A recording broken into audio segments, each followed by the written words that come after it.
All right, y'all, welcome to the Scott Horton Show. I'm the director of the Libertarian Institute, editorial director of antiwar.com, author of the book Fool's Errand, Time to End the War in Afghanistan, and the brand new Enough Already, Time to End the War on Terrorism. And I've recorded more than 5,500 interviews since 2003, almost all on foreign policy, and all available for you at scotthorton.org. You can sign up for the podcast feed there, and the full interview archive is also available at youtube.com/Scott Horton Show.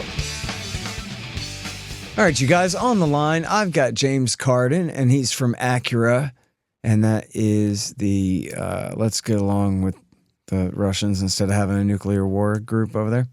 I can never remember the acronym for Acura. But anyway, it's and he also writes for the American Conservative magazine. TAC, that's the acronym for the American Conservative magazine. I can remember that. He writes for TAC. And he's got great stuff here. And one of them is The Real Tragedy of Afghanistan. And I see and hear that there's a lot of opinioning about Afghanistan by a lot of people who don't know the first thing about that war. And so I thought, you know, because it is the anniversary of the disastrous withdrawal and everybody's doing all their opinioning about it, that we would talk to James. So, hi, welcome back to the show. How are you? I'm good. Thanks for having me on. It's the American Committee for U.S.-Russia Accord. I know I knew that. I have that in my brain somewhere. It's just dormant. No, it's a lot. Unlike Shokin's investigation into Burisma, it was dormant. Yeah, so Afghanistan. Well, I mean, I feel like I should be the one asking you the question since you literally wrote the book on Afghanistan. But I'll try to keep up today. Well, yeah, I mean, your article's great. Ain't nothing wrong with it. I saw it starts out with how the war could have ended a long time earlier. And Obama was elected mostly on ending Iraq.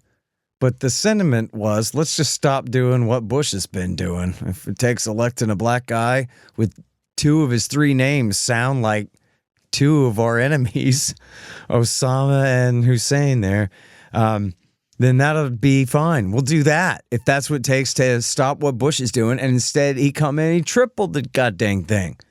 So why don't you tell that story first? Because that still bothers me, and it's an important part of the prelude. It's the prequel to how come we're even talking about withdrawal in 2021 anyway.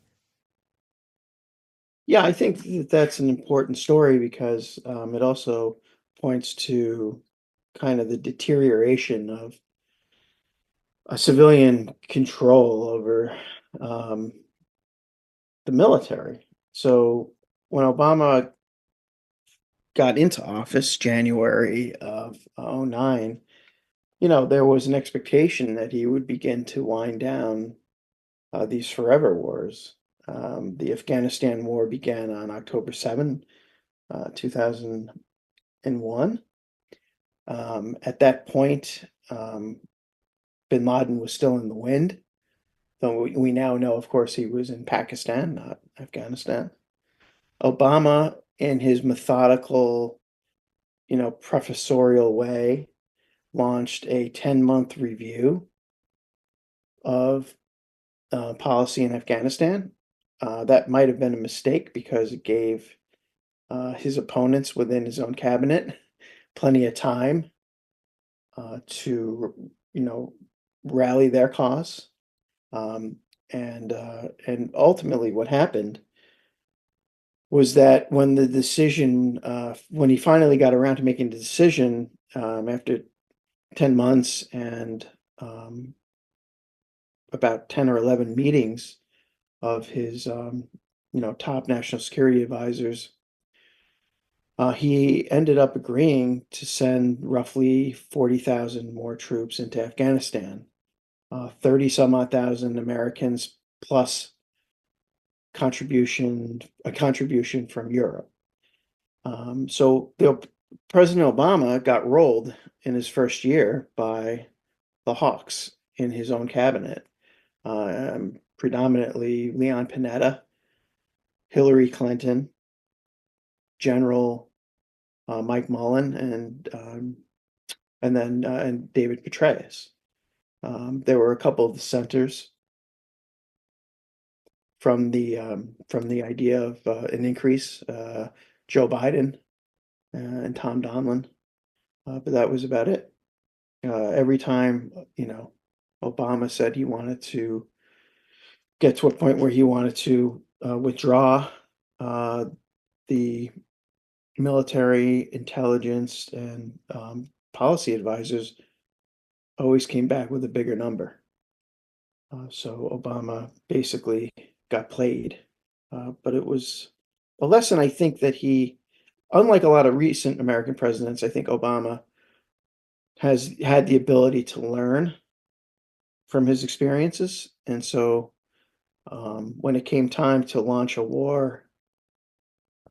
full-blown war in Syria, he was at least wise enough to ask some pertinent questions and decided to not go whole hog. Though of course one could say that he did also get rolled when the issue of Libya came up. But so that's anyway. Sorry, I'm going on, but that's the beginning of the story. Yeah, and then he did order his withdrawal. He delayed it, I think, once, his drawdown, but then he did go ahead and draw down. But then the idea was it would be all the way out by the end of 2014. And then when it came to that, actually, no, that's canceled. The number we last drew down to, which I forget exactly what it was now, that's going to stay. And he left office with, I guess it was 25,000 troops left or 50,000 troops left or something. I do got what Biden's got. It's terrible. But so then he left it. And then so Trump came in and he escalated the thing. And, the story of his first year there, it's just crazy how it all went. And I know he had a lot going on, but in March, he ordered all troops out of Afghanistan. And they bragged about this to Bob Woodward, Tillerson, and Mattis. They weren't even, he didn't get a scoop on them, that somebody ratted on them. They told him this, that they just looked at each other and said, we're not doing that. And they just ignored his order. But then Trump, of course, forgot all about it. And the next time it came up really, was when he ordered the escalation in August.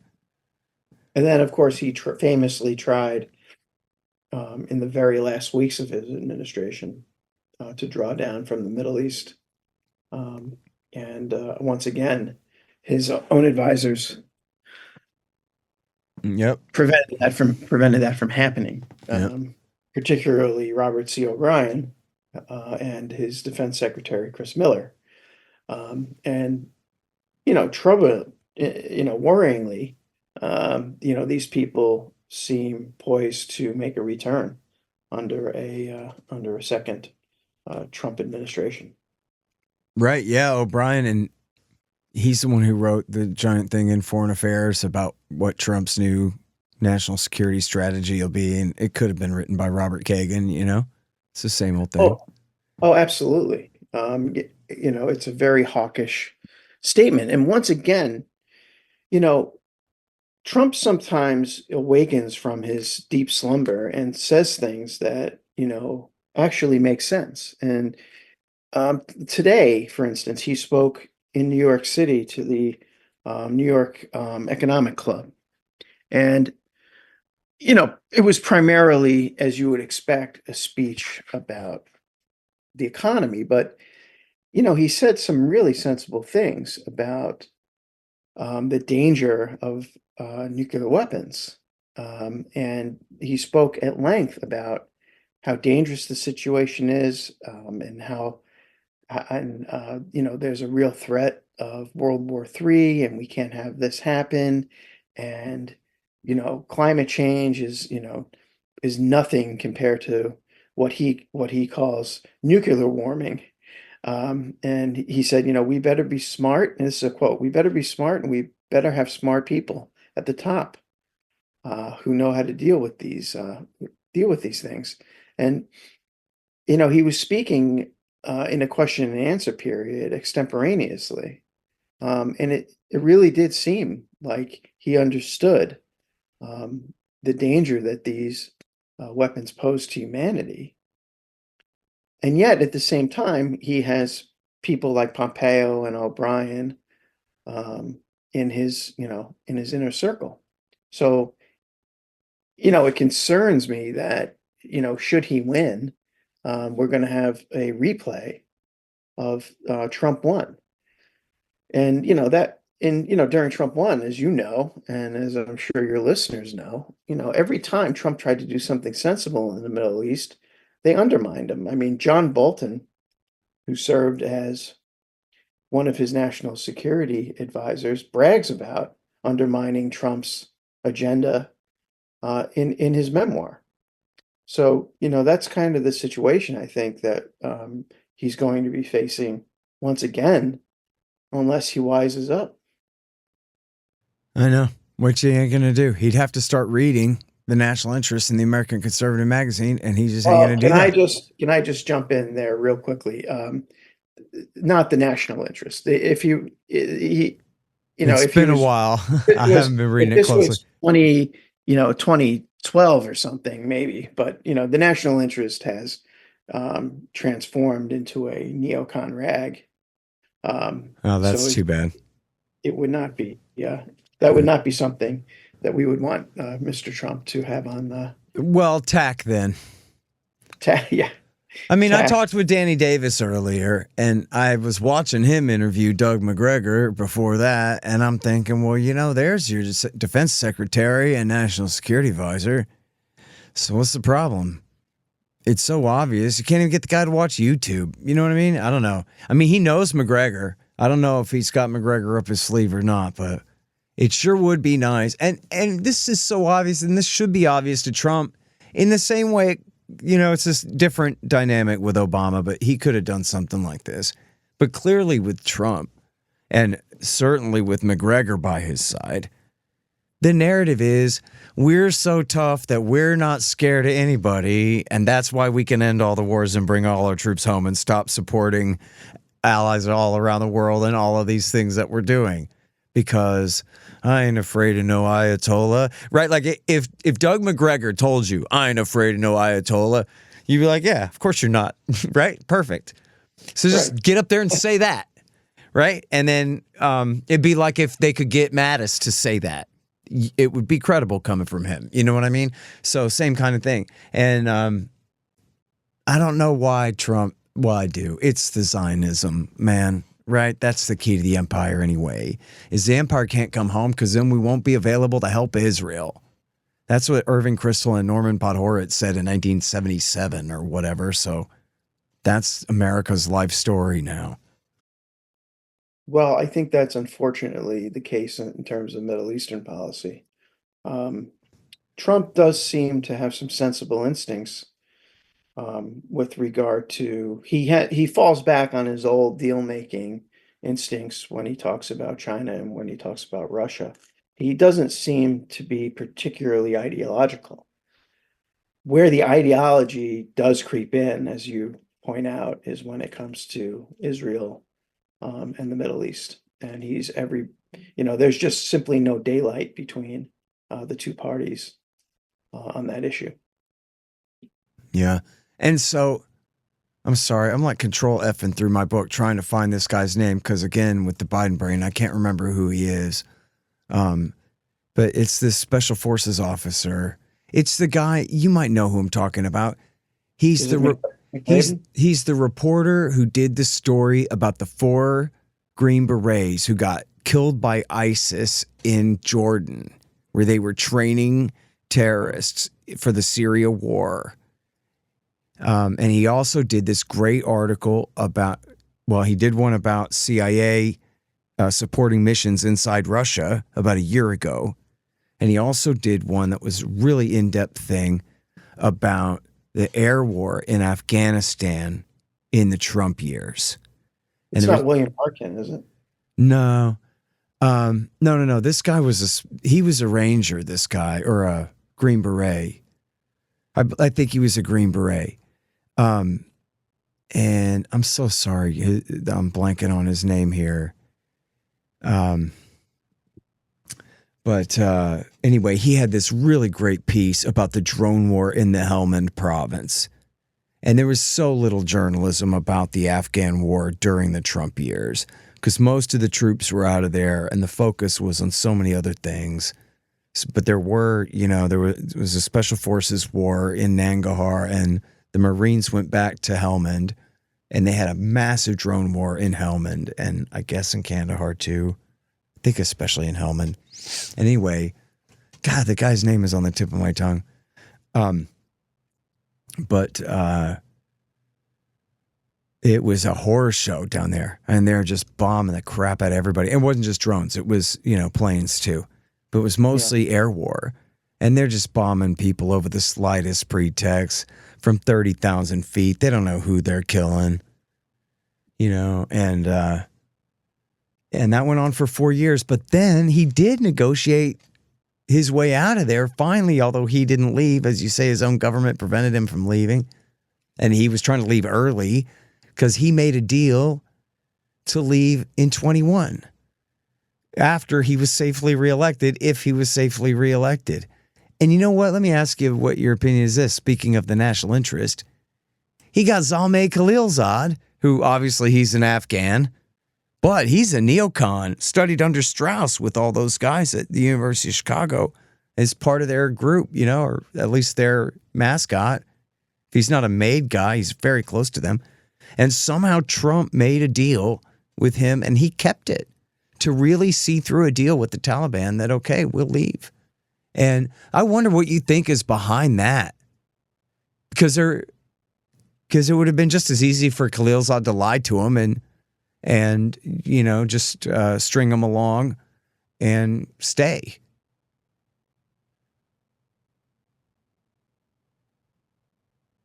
Well, I'm not sure. I mean, it's sort of the same story about, like how did someone like Elliot Abrams, slither his way into the Trump administration? Well, You know, no, it would be more like, why did Elliot Abrams do that one good thing that he did, except that he didn't, right? But in this Right. case, because Khalilzad really negotiated an end to a war. And it Well, I just seemed think like that kind of thing would have been more likely that he would have betrayed everybody and Trump and stayed and well, ruined he it. perhaps the fact that he had been, on the ground, right? He had actually seen what was going on with his own eyes as ambassador. Yeah, that's true. Yeah. And so look, now talk about the withdrawal, because I think, Trump, if he'd been reelected, at least the deal was that we'd be gone by May 1st and not start withdrawing in late July or whatever. Biden started, kick the can down the road. So we're not going to leave till September. But it was fighting season, and the Taliban didn't delay their timeline. So I don't know exactly how it would have been, but it seems like the real disaster of the withdrawal is on Biden. I don't think it's likely that would have happened under Trump, because he wouldn't have played it that way. Yeah, sure. Obviously there's no way to know, but it's just another example of the, really deep-seated incompetence that this administration has shown throughout. It seems like if the president left the decision up to Jake Sullivan, Jake Sullivan seems to have decided on a whim that this was going to happen in August, and and that's what happened. From what I've read, a lot of the military people were taken by surprise by this administration. And of course, the decision backfired tragically and horribly. What with the terrorist attack by ISIS-K at the Abbey Gate at Karzai Airport, where uh, 13 American servicemen were killed, and over 170 Afghan civilians were killed. I think that Trump by reaching an agreement with the Taliban, and then Biden, by acting on it, did in the, at the macro level, made the right call, but it was a shambles on the ground. But that's something that I think that we've all come to expect from Biden and his, team of second raters. I know, they really do suck. By the way, the guy's name is Jack Murphy. Not that I remembered it. I just found it in my text here. And it's not Jack Murphy, the weirdo guy with the weird beard who embarrassed himself or whatever. This is a totally different Jack Murphy, the Special Forces veteran who had written those articles I was referring to there. Oh, interesting. Yeah. Okay. I was only aware of the strange one. Yeah. So if you remember about the four guys, this was a big and really important story that, of course, got buried. That the CIA had the Rangers, were they Green Berets? I think they were Rangers. The CIA had them training al-Qaeda terrorists in Jordan for use against Assad. And then they stabbed him in the back and killed him. It was one of the guards at the base where they were training these guys, got recruited by him. And then, talk about biting the hand that feeds you kind of thing. Except that, al-Qaeda, they're sort of like a rabid Rottweiler in their way. You know what I mean? Right. Sure, you can use them against the Russians and their friends, but they're going to knock your towers down sometimes too. Got to look out for that. Exactly. And we never learn our lesson. We get into bed with these people. And ultimately it always comes back to haunt us. Yeah. Which is, speaking of which, like this is going on right now. I don't know if you saw, there was one from this morning where, I have it here, where, no, that's not it. Here, Munich, police kill armed man near Israeli consulate. In Munich, terror attack, guy was shooting up the consulate over there. And then, I don't know how credible this is, but I believe it because I'm extra paranoid right now, that the New York Times says that the CIA foiled a plot to blow up a Taylor Swift concert that apparently, they didn't say specifically, but I guess the implication was that they were going to collapse a stadium full of little girls and their parents and kill 10,000 people or something like that, potentially. And I don't know how serious that was. Doesn't seem like the FBI was framing up retards in Austria for this one. I don't know yet for sure, but that could happen. And they sure continue to provoke these same guys that they support from time to time too. And it puts a lot of people in a lot of danger, it seems like. Well, sure. And of course, the obvious next point, to make is, gee whiz, why would they do something like this? And the answer, of course, that no one in the mainstream media or in the administration or in Congress or in the major think tanks in Washington want to talk about is our policy in Israel. And the fact of the matter is that Biden's policy of unconditional support for Israel puts a target on the back of every single living American. Yep. Same as before and still. And yeah. And, you can take little ones like, you can't chalk this up to whatever, might not even be a lone wolf. It might just be a crazy person. But like there was a black guy stabbed a Jew in Brooklyn and said, "Free Palestine." And that was, a few weeks ago. And that to me is just like the first little bits of smoke on the coming blaze. You know what I mean? It's just as easy for five guys to take over an airplane and bring down a skyscraper with a knife, These things happen. Well, sure. I mean, I think anyone who is walking around today thinking that the ongoing slaughter of the Palestinian population is not going to result in some sort of blowback that harms large numbers of American citizens and or American soldiers is kidding themselves. Yeah. And that is the Biden's policy is, it's a disgrace. It's a stain on his record, not on the conscience of our nation. Um, and I think that we will one day be in for it. There are long memories out there.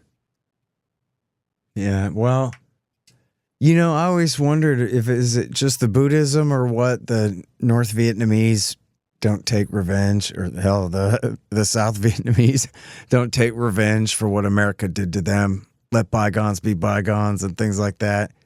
We quit messing with them so much. You know what I mean? I think a good first step is to stop messing with them and also stop backing them, and then see how it goes from there. But we got this really dangerous policy: support them and provoke them, and then do not very much to protect the American people from them.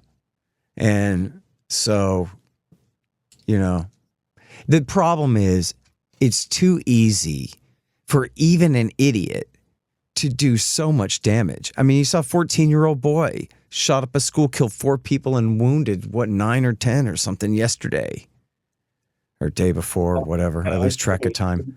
It's so easy for just one jackass to do so much damage.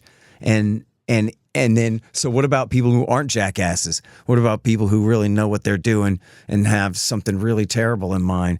This country is just lousy with soft targets. You can't protect them all, Yep. Well, that's exactly right. If only we had people in charge who understood that. Yeah, or cared what happened to us at all.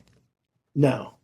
Well, that's or even to them. I mean, their Pentagon got hit, and they had to have lost friends in those towers. Those towers had important people in them, not just office workers and stuff, But whatever. Didn't seem to matter to them. They switched right back to Al Qaeda within 10 years, right? By 2011, they were right back to it. Really? I mean, no, not right. Sure. I mean, just, by 07, by 06, 07, with the redirection. By the time late Obama, David Petraeus was writing op-eds in the, urging us to, make common cause with Al Qaeda. Yeah. Yeah, openly. Yeah, that was in the Daily Beast. Yeah. According to Hirsch, the redirection policy that came in 06. That oops, we really fought this war for Iran. Now we got to fix that by tilting back towards Osama, or the king of Saudi, but AKA Bin Laden and Bin Ladenite types, all across the Middle East. That was still during Bush, before Obama even showed up. And he just continued it. The other thing, of course, and you make this point very well in your book, and I only kind of mention it in passing in my short piece, but the co-conspirators and the financial supporters and the planners of 9/11 are still at large. There's a ton of evidence that indicates that the Pakistanis and the Saudis were working hand in glove with the hijackers. And yet, the government had us, avert our gaze in another direction. And I think that and of course they knew all along. And of course there's, plenty of evidence that, the 9/11 Commission was hijacked by Philip Zelikow, to make sure, to whitewash the story and make sure that there was no indication that, the Saudis played a major role outside of the fact that the hijackers were, I believe, primarily of Saudi or primarily Saudi nationals. Yeah. Well, there's more and more proof of that being leaked all the time because of the lawsuits against the Saudis by the families. Right, exactly. Yeah. The 9/11 families are doing are it's like pulling teeth. It's disgraceful that they even have to go through that. Hey, y'all, let me tell you about Robertson Roberts Brokerage Inc. Nobody trusts the U.S. dollar anymore. Foreign governments are stocking up on gold instead of $100 bills. One, they know they need to, and two, that means you need to too. Interest rates are up, but for some reason, not much for savings accounts. Park your money there and watch Uncle Joe Biden just counterfeit its value away. You can see how the Fed is afraid to raise rates to beat inflation for fear of popping the current bubbles, at least before the election. So more inflation it will continue to be. Gold is your shield against monetary and price inflation, just like it always has been. Now, Tim Fry and the guys over at Roberts & Roberts are recommending gold over silver since the world's almost 200 governments are putting their own pressure on the price, which should help everyone else who makes similar calls on their own. Of course, Roberts & Roberts can help you with platinum, palladium, and silver, as well as gold. Don't let the Fed and the war party inflate all your savings away. Look up Roberts & Roberts at rrbi.co. That's rrbi.co. Hey, y'all, you should sign up for my Substack. It's scotthortonshow.substack.com.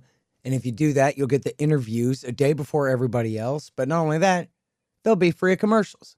How do you like that? Pretty good, huh? scotthortonshow.substack.com. Hey, y'all, libertasbella.com is where you get Scott Horton Show and Libertarian Institute shirts, sweatshirts, mugs, and stickers and things, including the great Top Lobsters designs as well. See, that way it says on your shirt why you're so smart. Libertas Bella, from the same great folks who bring you ammo.com for all your ammunition needs, too. That's libertasbella.com. Hey, y'all got kids or nephews or anything? You know about the Tuttle Twins books, right? Libertarian lessons about life, liberty, truth, and the state. It's really great stuff. And hey, did you guys know I'm a Tuttle Twin? Or, well, I'm a character in their world now. Skater Scott, local vert dog and anti-government know-it-all. They introduced me in a short book last year, and I hear they're going to develop my character's story a bit more in the future. Cool, right? Anyway, they're now celebrating 10 years and having sold millions of these books. And now they're giving away a free magazine at TuttleTwins.com/10years. There's no shipping charge, and they're not going to ask for your credit card. It's just a free magazine. The gimmick is that inside the magazine, they've got a really great deal to get all the books. The best deal they've ever offered, which you will certainly want to take them up on. So go to TuttleTwins.com/10years for your free magazine. And someday, hopefully soon, you and your kids will be reading all about the libertarian antics of cartoon me, along with all my new pals. That's TuttleTwins.com/10years. Well, and also, you know, I'm sure there are bin Ladenite type kooks inside the Saudi government. Maybe they really agreed with bin Laden about King Fahd at the time. Was he dead by then? I know he was really bin Laden's nemesis, not necessarily everyone in the Saudi regime. But when you look at the actual support from the Saudi government for the hijackers, I mean, some of it you could just downplay because they help Saudi nationals who come to America all the time anyway. But then some of it is oddly specific, and some of it seems to be including practice runs on airliners and things like this, traced right back to the embassy. But then, you know, the ambassador is Prince Bandar, and the head of Saudi intelligence is Prince Turki. So those guys aren't bin Ladenites. Why would they do something to us? So then people skip from there to, well, Dick Cheney hired him to do it. Stop being naive. Or, you know, I don't know. But it deserves real questions and not about, you know, Donald Rumsfeld shooting a missile at himself while he's sitting in the Pentagon. But why would America's best friends among the Saudi elite, how could they have had anything to do with it? What all did they have to do with it, and to what end and why and whatever? And those are the questions that really deserve asking, that so much of the other smoke about September 11th has always obscured. Right. Absolutely. It's a shame. You know, like, I'm against CIA torture, but if you just, I don't know, waterboarded Prince Bandar a couple of times and then asked him some questions, I might look the other way if it was just him, you know? Not the others, but just that one guy.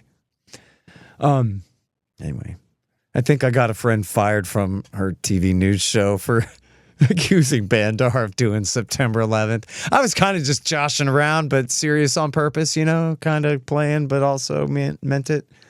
Right. Sometimes I say too much. Like during this interview.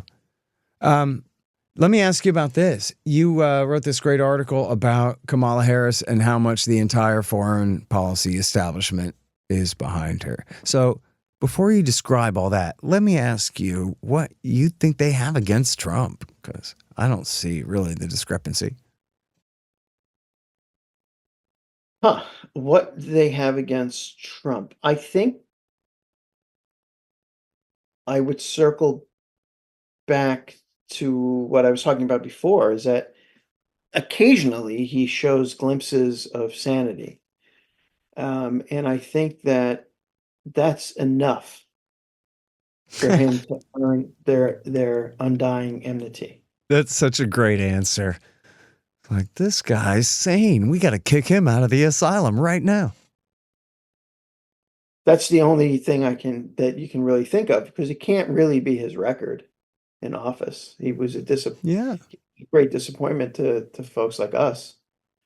But he does have this, he does have sort of glimpses of, seeing things clearly. And, unfortunately, he had people like his son-in-law kind of acting as his Sherpa throughout the first term. And they were able to really keep a lid on it. I think they fear that he might have learned something during his 4 years in office, like how to actually be president. I think that that's overestimating his ability, but hope springs eternal. But I really think it. I think it's that. I think that they also are they're very sensitive about, because I think they know in deep down that their stewardship of American national security has a lot to be desired. So they're very sensitive to any sort of criticism. So, if you're Donald Trump and you basically, go on and on about, in your public statements, about how, the NATO, I'm going to let the NATO countries, I'm going to cut them loose if they don't, hit the 2% GDP target or whatever. They go crazy, even though there's no evidence that, Trump is going to, withdraw America from NATO or anything like that. But they get really offended by his kind of unscripted public statements, because in those statements are implicit criticisms of the way that they themselves have handled things. Yeah. And it's true that it's such a laundry list. It's crazy. I mean, speaking of Khalilzad, it was at the National Interest where he introduced Trump, and Trump gave that speech, and he said it right at the beginning. He goes, Barack Obama and Hillary Clinton created the Islamic State Caliphate. And then he goes, but the thing is, it was a written speech, so it wasn't just him bloviating. He's like, here's how they did it. First, they got us out of Iraq. Then, no, I guess he say that. He goes, first, they did a regime change for Al-Qaeda in Libya. Then they started to do a regime change against Assad in Syria. And they withdrew all the troops out of Iraq. So when Al-Qaeda came from Syria into Iraq, there was no one there to stop them. And it was like, man, I don't know if he's been listening to my show or what, but that was perfect. And of course, he couldn't memorize it in that much detail. He just went on to say, like, Barack Obama is the founder of ISIS or whatever, just because that was funnier. But I think the speech you're talking about was the Mayflower Hotel speech that was sponsored by the National Interest, and that was where he got into all that kind of. I think so, yeah. Because they invited the Russian ambassador. I mean, I don't know what hotel it was at, but it was. Oh, no. I don't think this was the one where people got in trouble for shaking Kislyak's hand and all that. Oh, okay. No, I don't think so. I think it was actually at the National Interest. They have a little headquarters in D.C. Yes. Yeah, I think it was just there. And Khalilzad introduced him, which is always so weird to me. I don't know. I don't understand that relationship. Well, they've always had sort of a mix of neocons and realists. Yeah. The realists have been routed. Yeah. Elliot Abrams is there. I like that. Bill Kristol is the leader of the Never Trumpers. His brother-in-law works for the guy on the National Security Council trying to overthrow Venezuela and stuff. That's crazy. What a world. Okay, so talk about how much they love Harris. What evidence do you have for that? They, well, meaning the foreign policy establishment, what we're talking about.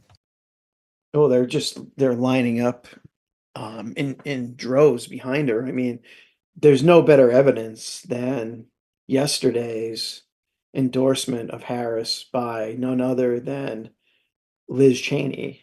It was at an appearance at Duke University, and she said that she plans on voting for Harris. And then at the DNC, you had former, I don't know if they're former or current or whatever, former Republican, congressmen like Adam Kinzinger, who took to the podium to, to endorse Harris. And then of course there's the letter of about 250 alumni of, George W. Bush administration and campaign, Romney and McCain presidential campaigns, who've all come out, to highlight what a menace to the world Trump is, and that, it's the duty of every good Republican to line up behind Harris. And of course, within the Democratic Party, the Clintonites, people like Susan Rice, Hillary herself, of course, Leon Panetta, all the hawks are, very much on the Harris bandwagon. So, there's very little reason to expect that she will be appointing anyone outside of the mainstream foreign policy establishment. Do you know much about Philip Gordon? I know a little bit about him. I know that he's very well respected. He has a doctorate from Johns Hopkins SAIS. He wrote for a member of the foreign policy establishment, he wrote a pretty sensible book on the Middle East. I first became aware of Philip Gordon during my very brief stint at the State Department. He was the Assistant Secretary for European and Eurasian Affairs. He held that post before Victoria Nuland. I'm fairly confident if he hadn't left that post and Nuland filled it, that perhaps things would be a lot different in Ukraine. Unfortunately, Nuland was his successor and did a lot of damage. From there, he went to the NSC and became Obama's Middle East coordinator. He's a very widely respected guy with, there's some evidence that he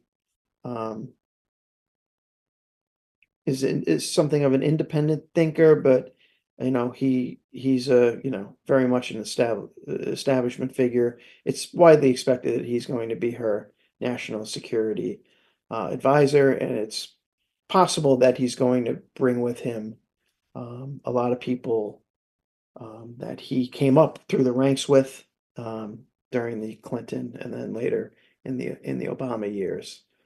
So, I mean, if it's a repeat of Obama, that's not optimal, but as long as it's not a repeat of W or Biden, that would be a slight improvement. Yeah. I read this thing in the Wall Street Journal where they said, yeah, this guy's a real rogue, a real maverick. For example, he wanted to stay in Afghanistan forever. And I just thought, geez, I mean, it's true that at the time of the withdrawal that, a solid half of the foreign policy establishment was ready to call it quits and go ahead and pivot to Eastern Europe. But a lot of them wanted to stay, too. It's not so rogue. And of course, it's rogue for the worse if it's rogue at all. So pretty dangerous. Well, even Trump has said, he keeps saying whenever he criticizes Biden on um, the Afghan withdrawal, he makes a point to say, well, I would never have given up Bagram Air Base. Well, that translates into I would be staying there then, right? I mean, how do you hold on to an air base like that without staying? Well, and worse, what it means is that he'd have had to send 50,000 more troops, because if he'd broken the deal, the Taliban would have gone back to war. And then it wouldn't have been a matter of how much force protection do we need when we're not being attacked by the Taliban. It would have changed to how much protection do we need when we are being attacked by the Taliban, which would have been a hell of a lot more thousands of men. And so he would have been facing a real escalation at that point after a 2-year ceasefire. And so if he would just say, look, my withdrawal plan had us leaving Bagram last, instead of giving it up to the Taliban first and then getting stuck at the damn airport on the edge of Kabul, that would make sense. But he's Donald Trump. He doesn't make sense. He has to turn it into, I would have been George W. Bush in the situation, to try to contrast himself with Biden, because he's an idiot. It's just, what can you say, man? It's going to always be like that. He's saying Chuck Schumer is a Palestinian. Chuck Schumer is a Palestinian? Come on. Just When did he say that? I don't know. Dave was quoting him the other day. I missed it, but I saw it. It's just because Schumer had said anything critical about Israel at all, right? So yeah. That's amazing. That's one of his top inventions, I think. Yeah. And then he does this thing too, and he did it again on the Mark Levin show, where this is his talking point, is that, and he invented it himself. He thinks it sounds great, so he keeps saying it. I've heard him say it 3 or this maybe 4 times now, that it is just the greatest tragedy that Israel has lost control over the Congress. There was a time where no one would dare speak against them without the most severe consequences. And, and out in the public too, these protesters on these campuses, I mean, how dare they be critical of this foreign government? And I know. we need to get back to those times when you're not allowed to speak against this other country that's on welfare. I know. AIPAC is really, on its back foot right now. After all, it spent $14.5 million to defeat Jamal Bowman in a primary, and $6.5 million to defeat Cory Bush in a primary. He really he does live in a kind of alternative Trumpian world. Yeah. And, it's, I mean, Zionism is the fatal flaw in everybody in Washington, D.C.'s politics, right? But, it doesn't have to be that damn bad. It doesn't have to be as bad as possible. But he seems determined to make it as bad as could be. As much as I want to see the Democrats suffer right now, this is my biggest hang up about Trump. It's not even all the people he already killed in Yemen and the potential for that to start up again, but it's whether he would give Netanyahu the green light to go ahead and cleanse the West Bank. Because that's what the Likud wants, and they might see him as their only chance to really go ahead and just bomb Ramallah, whatever, chase all the Palestinians across the river. Oh yeah, I'm sure that when U.S. Ambassador to Israel Miriam Adelson Trump, I'm sure that she'll eagerly give that green light. Yeah, Secretary of Defense Miriam Adelson. Yeah. Oh man, well, we're pretty screwed. Either way, on the Harris thing, isn't it interesting about how, to the public anyway, you and I got more particular gripes. But to the public, the worst thing about Biden is he's so old that he's just checked out. And people, there's got to be somebody in charge. Not that they can really be held responsible for anything, but seems like it's just weird to have sort of a faceless committee up there running it when everybody knows the president's taking a nap. But then they're running Harris basically as a continuation of that. They're like, listen, she doesn't really need to explain things to you because you know how it is. The Democrats, they're experts, and she'll have a panel of experts up there to help her decide everything, which I guess means Jake Sullivan? I don't know.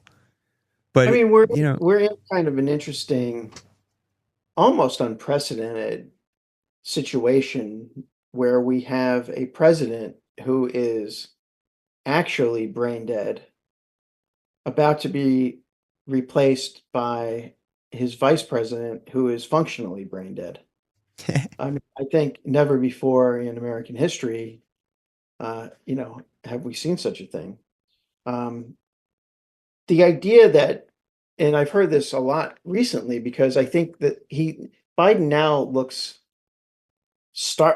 constantly startled in his public appearances, and I think that in turn startles the public. But this is nothing new. I mean, Joe Biden, from the very day that he took the oath of office, there have been rumors swirling around Washington about who's really the real power behind the throne. No one ever really thought that Biden was the actual power behind the throne, right? Early on, it was like, well, Ron Klain is running things, or then they brought in Anita Dunn and Bob Bauer, the Washington, D.C. power couple. They're going to run things. And then, because they screwed up so badly, prepping him for the debate, they were out. And then it was for a short time, Barack Obama's running things from his house in Colorado, a few miles from the White House. So this isn't anything new. No one really has ever thought that Biden is actually running things. Well, it's funny because, I mean, look, sometimes there are emergencies and somebody needs to be in charge. And the National Security Advisor, like, from history, just examples of him taking 3 a.m. phone calls and that kind of thing. But he's not really in the chain of command.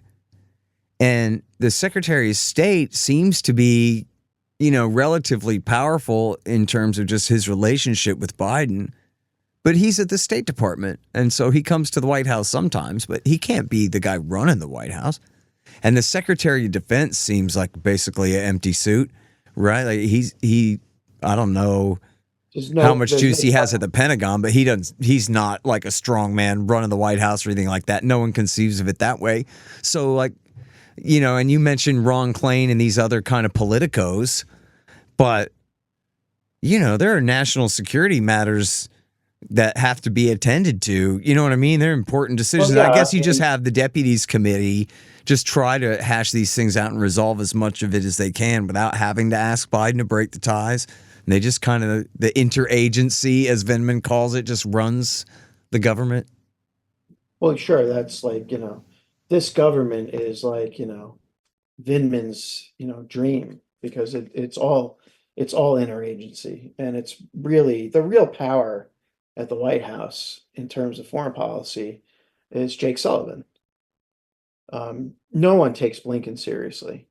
So Sullivan is the one making the decisions. We haven't had a national security advisor this powerful and this empowered since the days of Kissinger and Nixon, when Nixon was spiraling into, drink and delusion towards the end of his presidency.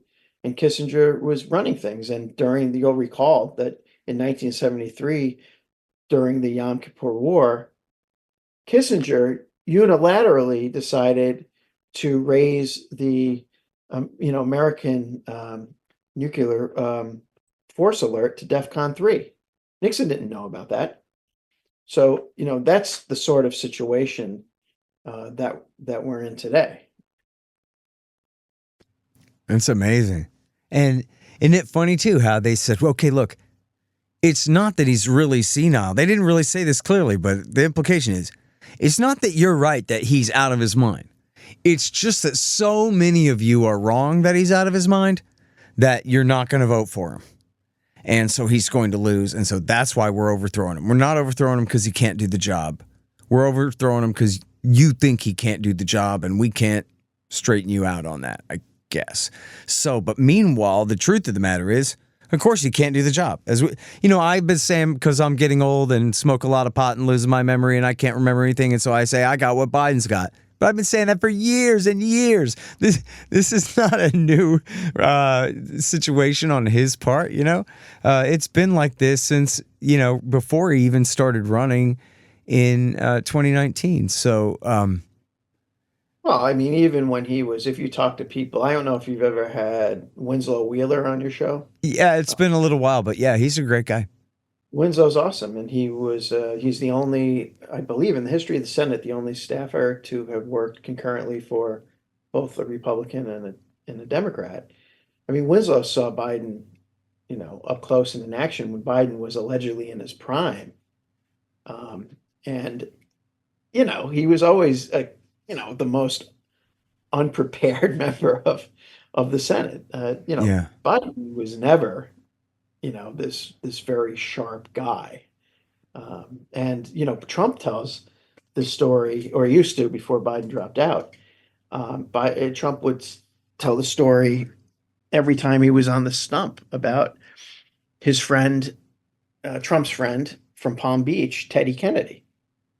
And Trump once asked Kennedy, who he thought was the smartest and who he thought was the dumbest member of the Senate. And Kennedy, this is the way Trump tells it. So Kennedy tells him a name, and then Trump tells the audience, but I'm not going to tell you the name because I knew the guy and I didn't like him. So to me, that translates into Daniel Patrick Moynihan, because they're both from New York, and I can't imagine either of them liking each other. Mm-hmm. And then he says, then I asked Teddy who's the dumbest, and he goes, Joe. And I go, Joe who? Joe Biden. I mean, Joe Biden was never, even among, people who were his allies and his friends, like Kennedy, never very well respected or hardworking senator. In that he and Harris have a lot in common. Yeah. Well, yeah, I mean, I always picture him as like the perfect mirror image of John McCain. And they work together on everything. We're bad on everything together. In fact, that's one of my anecdotes in the book is Biden versus Moynihan on the floor of the Senate in 97. It's in the New York Times. And Moynihan is saying, man, we should not be doing this NATO expansion.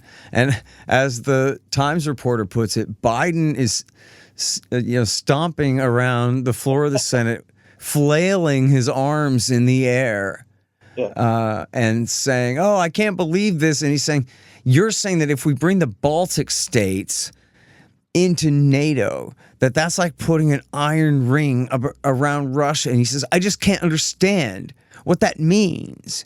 And then he says, are you saying that Stalin was right to invade the Baltics? And Daniel Patrick Moynihan's like, man, I made up that part.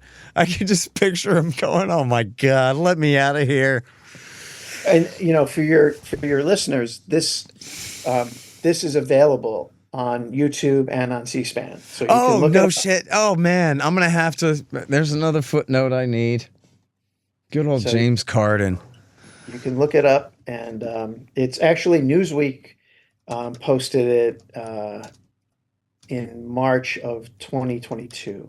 So just look up Biden NATO debate 1997, and it should come up. Awesome. Unbelievable. So this is what's going to have to happen is I'm going to somehow figure out a way to bribe or blackmail or otherwise pressure you into reading my book now that it's 900 times longer than the last time I showed it to you. But then also you're going to have an extra assignment, which is when you know that there's footage of something and I don't have that as a footnote or whatever it is, you got to let me know. Because you know all the stuff that I don't. Well, I don't know about that, but I'd be happy to. You sure got me on this one. Man, dang, Google doesn't like me anymore. I'll find it. But yeah, anyway, yeah, that's great. I didn't know I should interview Winslow all about Biden. That sounds really interesting. because he always has just been horrible on everything. You know, have you read? I'm sure you read Bronco March Teach's book, Yesterday's Man. You've seen that? Yeah, Branko's great. Yeah, Yeah. he's one of the few remaining people on the left who actually have any principles. I And he's a know. Yeah, heck of a nice. he is awesome. And so he says in there, if I got this right, I think I do, that the very first thing that Biden did when he got to the Senate in 1973 was condemn Nixon for his hasty and precipitous withdrawal from Vietnam. Isn't that crazy? This is 50 years ago. 51. Wow. And isn't that great? Yeah. He just like, he flunked his way up into becoming the president, where, like, as you're saying, he was always a loser. You know, he got stomped in the primaries in 2008. You know, he got made VP as a charity case. I mean, it is confirmation of a thing that many American children were once told. Anyone can become the president. President. Yeah. So there's a silver lining in all this. You got it. Yep. I know. I was thinking that too. That was what Bill Hicks said that about H.W. Bush, who seems like a brilliant genius compared to these people. But that was the joke about him back then too. It wasn't just Quayle. He also was known as a moron who said ridiculous things and started horrible wars and expanded, got the groundwork laid for NATO expansion. This is far off topic, but since you mentioned Hicks, yes, sir. I urge everyone to go to YouTube and look up Bill Hicks on the Kennedy assassination. Oh, and yeah. It is the most brilliant 5 minutes of stand-up. Yeah, and I think the best version on audio is going to be from Sane Man. No, I meant to say Rant and E minor, didn't I? I think the best version of it is on Rant and E minor. Yeah. And it is good. Even with the horrible pun. Right. You know what? As long as we're talking about that, isn't it fun to imagine what Bill would be like as a crotchety old man now? I always thought, wow, I wonder what he would have been like living through the Clinton years. I guess he would have moved further left, or he was already a leftist. You know, he was already kind of like an anarcho Noam Chomskyite or whatever. So I guess he would have just stayed that. But then, man, he would have been great during W. Bush years. I like to think what he would have done. You know? I mean, it's easy to kind of imagine what he would have done with politicians. What I really would love to, hear him talk about are like these hack comedians like Colbert and Bill Maher. Oh, yeah. I think, he just would have, and Kimmel, I just think he would have absolutely destroyed them. Yeah, that's true. You think about how hard he went against Jay Leno. Think what he would have done with these guys. Exactly. Leno now looks like a blood sprinkler. Make him look like Bill Hicks. Yeah, seriously. All right, man. Well, I can just sit here and goof off talking with my friend on the phone all afternoon, but I better go and work on my book. Thank you for writing all this great stuff that you write all the time. I know you're a great influence on people. Oh, thanks. Yeah, and I'm happy to have you on the show, so appreciate that. Okay. Looking forward to the book. All right, you guys, that's James Carden. He's at TAC and at Acura. The Scott Horton Show, Anti-War Radio, can be heard on KPFK 90.7 FM in LA, APSradio.com, antiwar.com, scotthorton.org, and libertarianinstitute.org.